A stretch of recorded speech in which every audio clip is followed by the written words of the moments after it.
یہودیوں کو قرآن کیا کہتا ہے؟ یا بنی اسرائیل اذکروا نعمتی التی انعمت علیکم وانی فضلتکم علی العالمین، اللہ نے ان کو عزت دی تھی لیکن کیا ہوا؟ ذلیل ہوئے۔ کیوں؟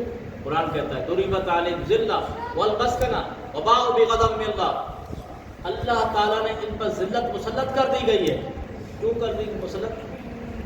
ذالک بانہم کانوا یکفرون بآیات اللہ ویقتلون النبیین بغیر الحق، دو برائیاں تھیں، اللہ کی آیاتوں کو جھٹلاتے تھے اور نبیوں کو ناحق قتل کرتے تھے۔ آج بچوں کو قتل کر رہے ہیں نا، اس سے بڑا تعجب کہ نبیوں کو قتل کرنا۔ ایسے خبیث قوم ہے، ان سے کیسے وفا کا تعلق کرے؟ یعنی کہ ذلیل قوم ہے، اسے کوئی پناہ نہیں دیتا تھا۔ ان فلسطینیوں کا قصور یہ ہے، ان کا قصور یہ ہے، یہ ایک نرم دل لوگ تھے، جب یہودی آئے گھر نہیں ہمارا، ہمیں جگہ دے دو، ٹھیک ہے بھائی آ جاؤ، تھوڑی تھوڑی جگہ دیتے گئے، لیکن کیا ہوا؟ انہوں نے پھر وہی اندر گھس کے جڑیں کاٹتے گئے، آج فلسطین پر قابض ہونے لگے۔